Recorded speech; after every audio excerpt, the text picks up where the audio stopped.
E para a gente poder falar sobre tudo, principalmente dessa macroeconomia, que é o grande destaque do dia, deixa eu chamar aqui meu grande amigo que está presencialmente aqui no nosso estúdio, Écio Costa. Seja muito bem-vindo, Écio. Rafael, prazer. E conforme prometido, estou aqui presencialmente, prometido na semana passada. Verdade. Ao vivo e presencialmente, né, conversando hoje com você e com todos que acompanham a BMC News. Exatamente. Promessa é dívida. A gente tá firme nessa. E cumprida. Lá. E cumprida. Vamos nessa. As dívidas têm que ser cumpridas, obviamente. Vamos lá, vamos falar um pouco sobre essa decisão do Copom. O que aconteceu com o Copom, nesse comunicado, principalmente. Onde a gente tem que se atentar nesse Copom? O que traz essa diferença do que o mercado olhava antes da taxa de juros para agora? Jogou um pouco de água no chope do Copom ou não? A gente tem uma certa divisão também nas expectativas de mercado. Tem alguns analistas mais otimistas, né, e tem outros nem tão otimistas assim. O que é que ajuda a discernir um pouco e entender o que o Copom está transmitindo? Os dados, né? Uhum. A gente tem uma série de dados que são divulgados regularmente, e você tem realmente dados pelo lado da oferta de desaceleração da economia, né? O varejo apresentando consecutivamente resultados negativos, a indústria também com desempenho fraco, porém um setor de serviços que continua pujante, continua empurrando a economia para cima. Uhum. Né? E quando você olha os dados de inflação, a inflação do mês passado apresentou, na realidade, uma deflação, o que já era, de certa forma, também esperado por conta do bônus lá, né, de Itaipu. E isso não deve se repetir, né, agora nas próximas leituras. Porém, junto com a deflação, se você olha o detalhamento, o setor de serviços voltou a apresentar pressão. Como eu mencionei, está aquecido o setor e isso está se refletindo também nos preços. Então, isso meio que trouxe aí um peso forte, né, na hora de decisão, né, pelo Copom. E, claro, o comitê sempre está olhando o fiscal também. Uhum. Então, você tem vários anúncios de aumento de despesas, né, com vários programas sociais que estão sendo confeccionados e apresentados pelo governo, até olhando o ano 2026, né, um ano eleitoral, e isso traz uma pressão sobre a inflação que faz com que o Banco Central e o Comitê de Política Monetária se tornem mais hawkish, né, se torne fique mais na defensiva para manter a trajetória de convergência da inflação para daqui, né, a 2 anos. Então, eu acho que foi muito nesse sentido ainda. Tem o efeito externo, né, que traz algum impacto, mas aparentemente isso ainda não está sendo repercutido pelo próprio comitê. E esse efeito externo, só para finalizar, claro, tem um efeito sobre o câmbio, né? Porque quando você tem a queda de juros lá nos Estados Unidos e aqui se mantém uma taxa elevada, você termina tendo uma maior atratividade para os títulos nacionais que são em real. Então, o investidor precisa converter e, com isso, o dólar se deprecia em relação ao real, o que ajuda na inflação devido a itens e insumos que são importados. E aí, a gente olhando até mesmo o que está hoje nessa balança do Copom, porque havia uma expectativa de uma sinalização, essa expectativa não foi jogada aí, mas tudo bem também, assim. Essa sinalização não rolar agora não quer dizer que na próxima reunião não vá haver, né? Não quer dizer que eles vão, nossa, estamos cegos, a gente esqueceu na reunião passada, não vamos falar nessa. Não, isso pode acontecer. Mas você acha que o PNAD que veio essa semana, da taxa de emprego que está na máxima da série histórica, não corroborou para um corte, nem para essa questão? Porque é uma coisa que o pessoal de casa até tem uma certa dúvida. Fala, mas peraí, está tendo emprego e aí isso é ruim para os juros, que significa que os juros não caem? Explica para a gente esse conceito. É outro ponto que eu não mencionei, mas que também traz um peso significativo, que é você ter a mínima, né, de toda a série histórica da taxa de desemprego que foi divulgado, né, e antes da própria reunião, né, ou do término da reunião. Isso é bom, mas é ruim. Né? É bom porque você tem mais pessoas empregadas, né? Porém é ruim porque tem um peso ainda maior na inflação. Eu mencionei, né, o setor de serviços bastante aquecido e é um setor intensivo em uso de mão de obra. Então, se você tem uma mínima histórica, né, da taxa de desemprego, e o setor de serviços está crescendo forte, é porque provavelmente está demandando muita mão de obra, e isso vai trazer um impacto sobre a inflação. E, de fato, a inflação de serviços está tendo uma retomada. E isso provavelmente foi um fator importante para que o comitê mantivesse a política no formato que está e não trouxesse aí novidades em termos de esperanças para que ainda esse ano, talvez em dezembro, tivesse uma redução de juros. Alguns já até estão dizendo, olha, talvez nem em janeiro, nem no ano que vem, no início do ano que vem, você comece a observar a redução de juros aqui. Agora, depende também muito do que acontece lá nos Estados Unidos, né? Se houver uma intensificação na redução lá, talvez dê uma margem maior também para que aqui aconteça. Agora, teve um 0,25 ponto percentual ali que eles aumentaram uma das reuniões que ninguém estava calculando, né? Que eles arredondaram ali de 14,75% para 15%. E é uma sobrinha ali que meio que é um consenso da galera de, olha, é uma gordurinha que se o Galípolo quiser retirar isso daí, se o comitê, no caso, né, quiser topar retirar isso daí para aquecer o mercado, dá para ser feito. Você acha que é algo que a gente pode esperar? É uma carta na manga que o Banco Central pode estar segurando aí em algum momento para falar, olha, tá vendo? A gente pode surpreender do nada. E aí corta o 0,25, que já não fazia muito sentido no cálculo de consenso do mercado, numa próxima reunião para tranquilizar o mercado? Veja, o próprio Banco Central divulgou o IBCBR com mais uma queda, né, para o mês de julho. Sim. Já são 2 quedas consecutivas. O mês de julho abrindo o terceiro trimestre já com queda desse índice.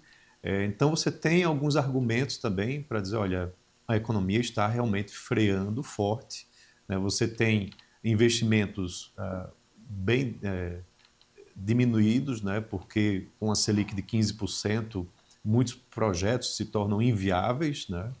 Muitos empresários preferem aguardar um pouco mais para ver como a economia vai se comportar, e o consumo ele vai ficando cada vez mais caro, né? Você vai tendo um crediário, né? Um financiamento com juros muito elevados que terminam desenquadrando muitas famílias. Então você vê realmente um desaquecimento da economia, e isso pode ser o ensejo para que essa gordurinha que foi colocada ela comece em dezembro. Só que a gente tem hoje um momento tão polêmico, né, que se você fizer a sinalização pode trazer uma reação negativa também pelo mercado, de antecipação, né, de algo que ainda não se sabe. Então, acho que talvez o Copom esteja trabalhando no seguro, né, assim, no safe side, de dizer, olha, quando for o momento, será anunciado. Não faremos mais forward guidance, né? Talvez isso não tenha sido a melhor das políticas, há críticos em relação a isso. Claro. E quando tiver de ser anunciado, vai ser anunciado. Eu acho que vai muito nesse formato, né, com essa nova composição do comitê. É um método Jerome Powell de lidar com o Banco Central, basicamente isso.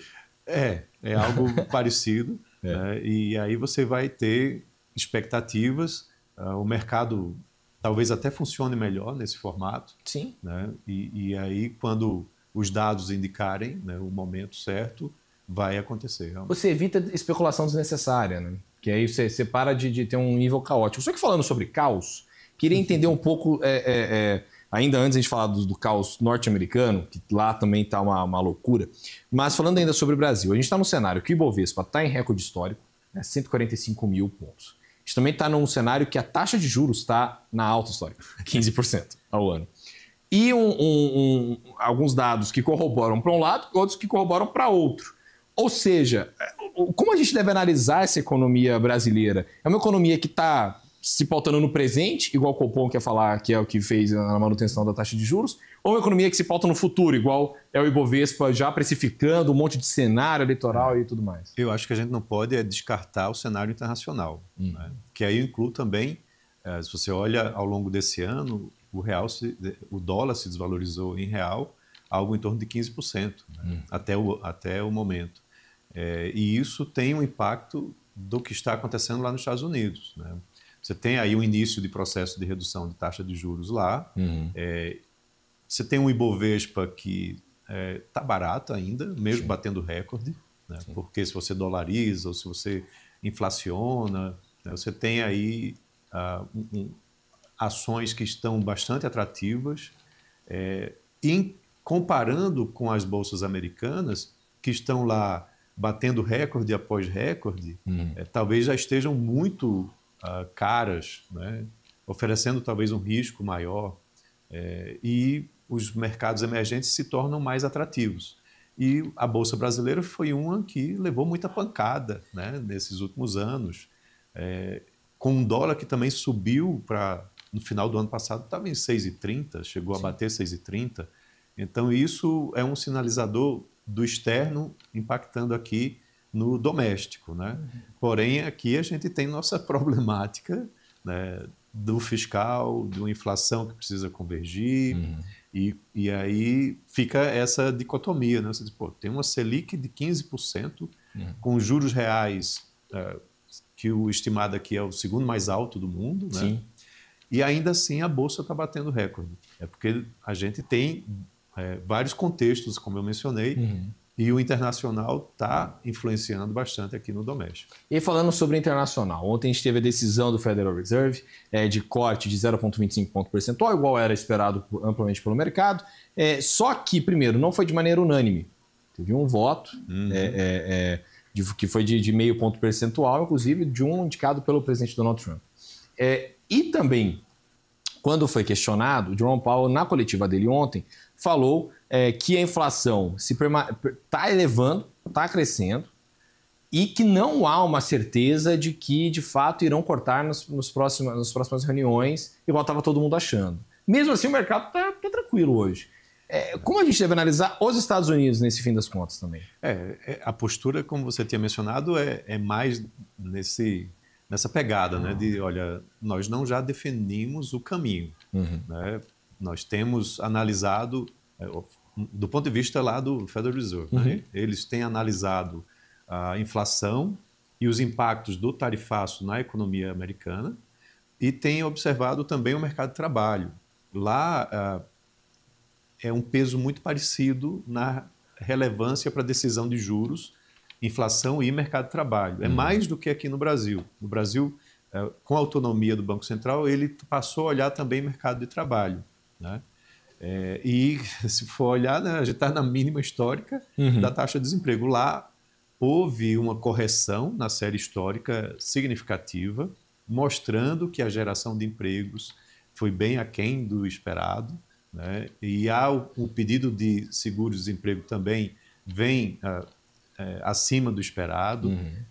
Então, eles olharam muito esse lado, né, do mercado de trabalho para definir que é um momento de redução de juros lá.